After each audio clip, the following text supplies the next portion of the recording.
Hi, Johnna. Hi, Ruby. How are you? I'm good. Let's see. I need to pop something else up. There you go. You want to talk about that? Yeah, let me talk about my little intro slide here. Hi, everybody. My name is Johnna. I hope you've all been here with me before. If not, I am an employee of Ohio State University, and I work out of the Ross County Extension Office here in Ross County. And I am also a program assistant for the Ohio SNAP Ed program. So today we're doing Kids in the Kitchen. I'm glad all of you, all my faithful are back. If anybody's new, I'm happy to have you. We're going to do a couple of recipes today. We're going to do a chewy fruit. I can't talk. It's all good today. A chewy fruit and nut bar and a trail treat. And these are recipes that are coming from the choosemyplate.gov and the celebrateyourplate.org websites. These are both really good websites to find some really tasty recipes. There are some activities on there for kids. So if you guys want some coloring pages or word finds, that kind of stuff is on there.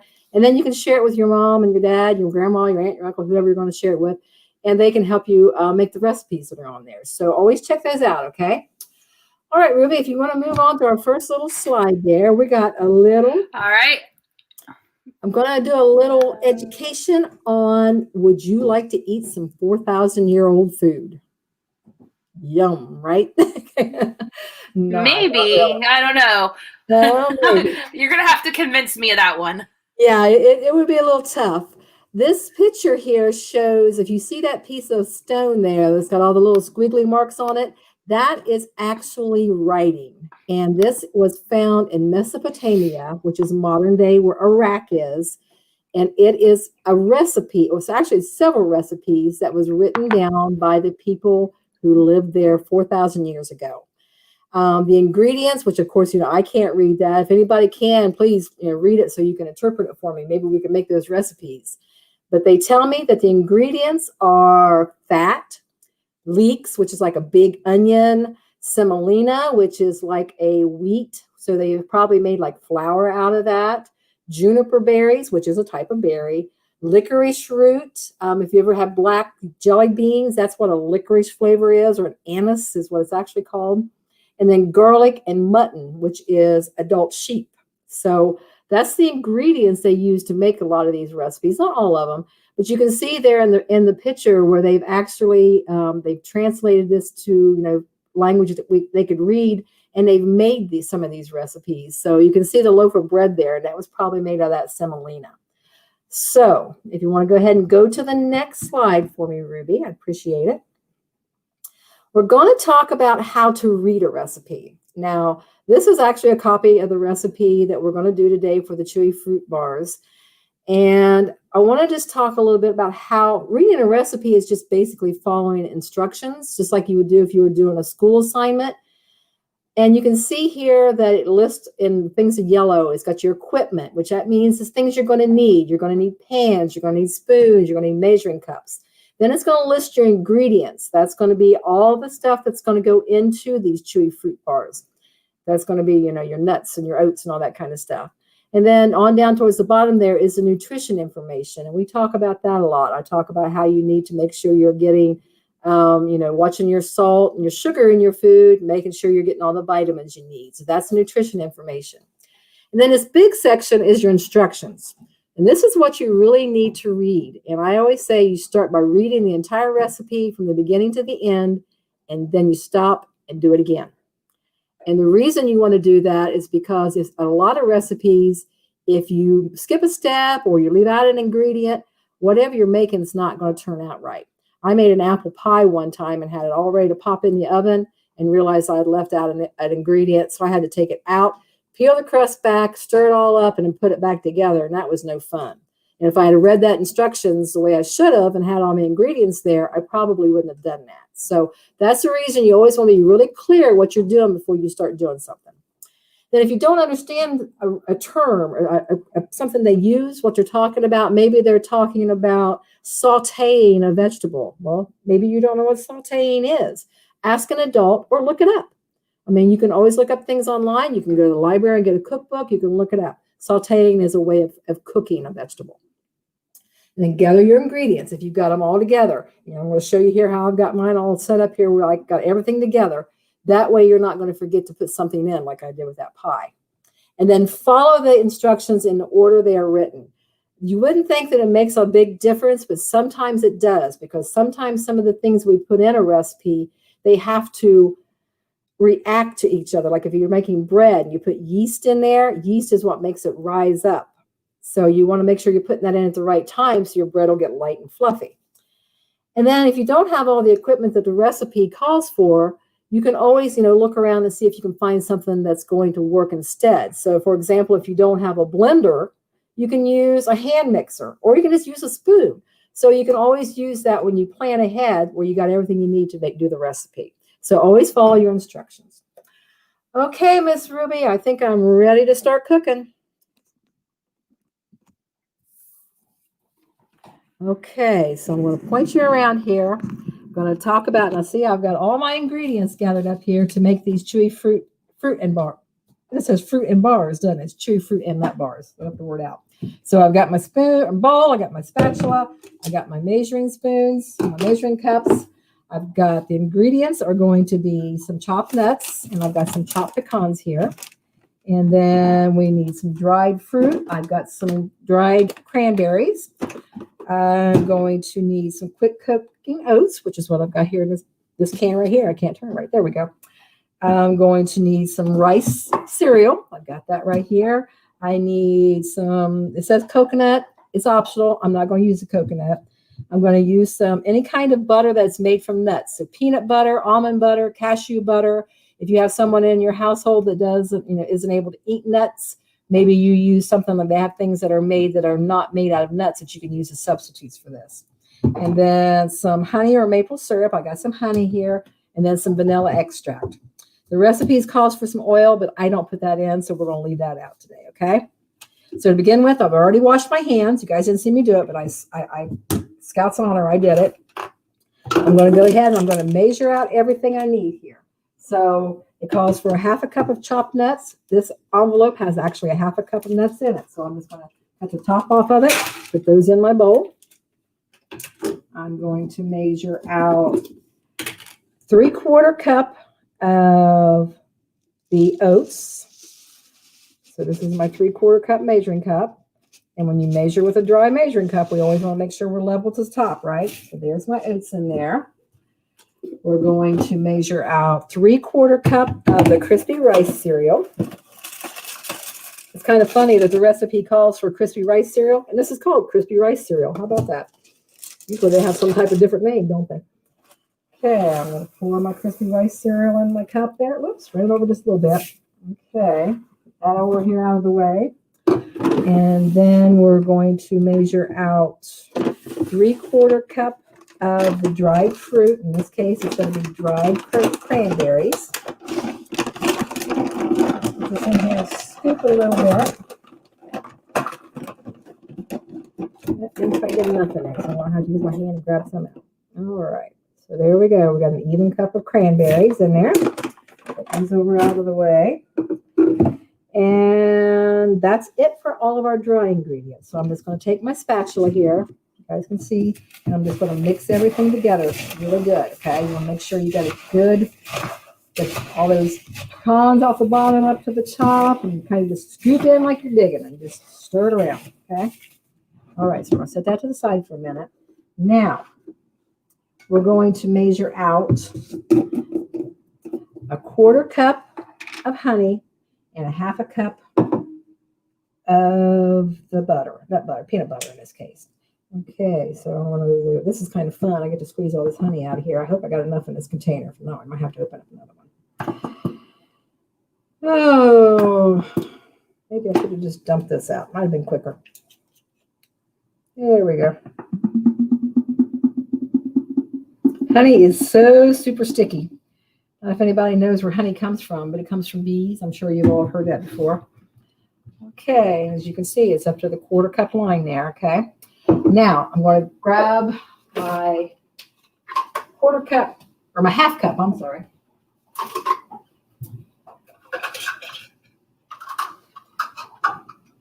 I had all my equipment. See, I didn't read my recipe close enough there. I'm going to get a half a cup of peanut butter. And you want to measure it out till your cup is full and level at the top.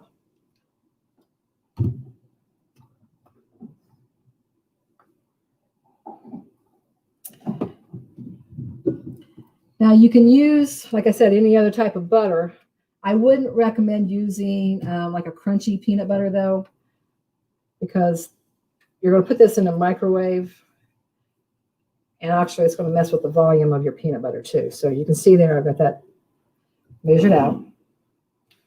I'm going to put this into this cup. Scrape it all out, get all that goodness out of there. I don't know about you all, but I am a big peanut butter fan. I could eat this right out of this cup. I wouldn't, because you shouldn't be eating that much peanut butter, but I could do it. All right.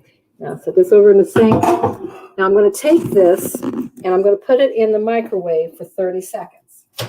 And this is going to heat that peanut butter up enough where I'll be able to stir it together. Okay. So 30 seconds. Now, like I said, honey comes from bees, but where do the bees get the honey? Have anybody seen that bee movie where they know exactly where it comes from? Bees actually go out and they gather all the pollen up from all the flowers, and then they take it back. And it's actually their saliva that makes the honey that we eat every day. And did you also know that honey never goes bad? Now, most things in our kitchen has got an expiration date. Honey will crystallize and turn to sugar when it gets older, but it will never expire. So you can always pretty much depend on you can use honey. Okay. All right. So I got this. So the peanut butter softened up. Now I'm just going to carefully, and you don't want to get too crazy with your stirring because it is a little runny. All right. And I also want to add in, before I go too far with that, my half a teaspoon of vanilla. Okay.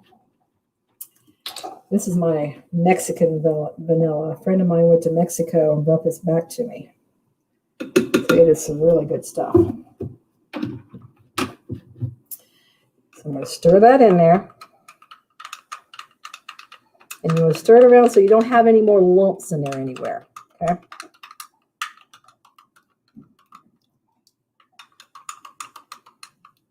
This one smells really good, guys. Okay, so I'm going to take this and then I'm going to just pour it over on top of all my dry ingredients. Scoop it all out of there. Now, what the honey does is when you heat it up like that, it kind of will make it crystallize a little bit. So that makes this so it holds our granola bars together. Okay. I'm going to take my spatula and I'm going to do just like I did before. So I'm going to dig to the bottom and keep bringing it up until I got every bit of that cereal, all those cranberries, all those oats, and those pecans are all coated in that peanut butter and honey mixture that we just put in there. Okay.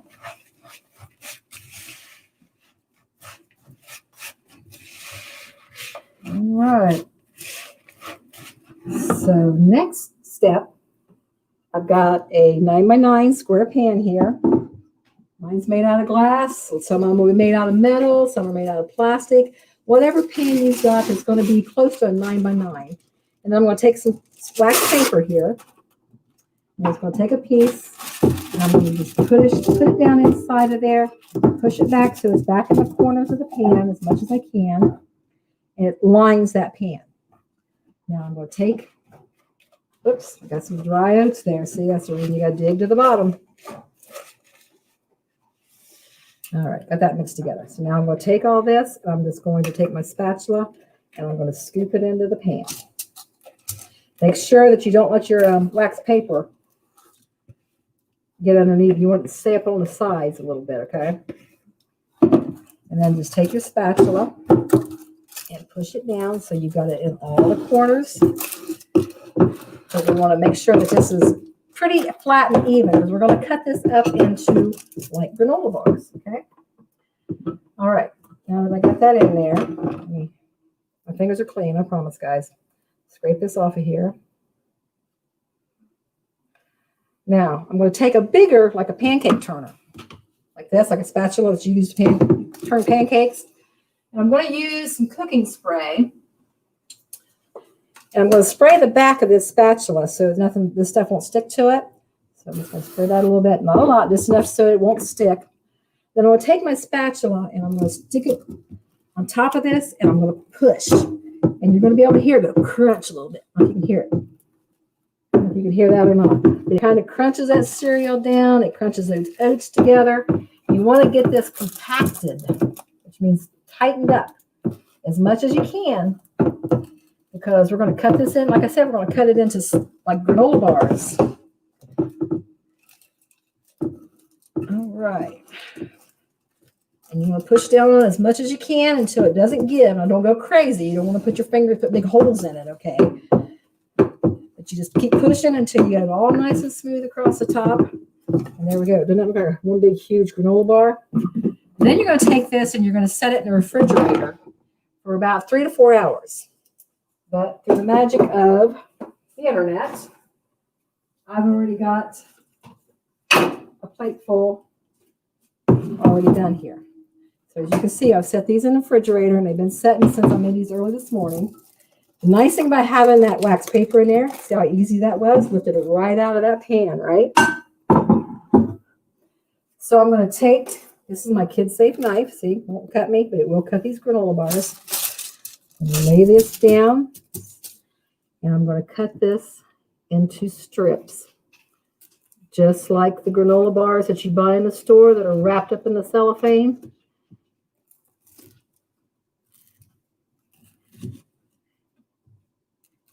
Looky there. Just like you buy in the store. Isn't that awesome? Okay, so there we go. There's our granola bars. And you keep these in the refrigerator. They'll last for up to a week if they last that long without you eating them. So those are the Chewy fruit and nut bars. All right, so real quick, we're going to do one more recipe. And this is just for a trail mix. And this is a really good snack to have around. This is good, I call it movie watching food, because we're going to measure out just a whole lot of good stuff and make a trail mix out of it. This is some bananas that I dehydrated myself in the oven. You just put them in the oven at 225 for about, I think I left these in for about an hour, and they turn into these nice little banana chips. Okay, I'm going to put those in my bowl.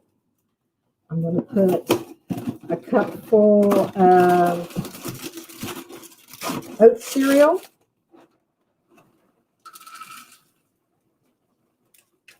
Put that in my bowl. That was actually about about 3/4 of a cup of the bananas. I'm going to put a cup of pretzel twist in my bowl.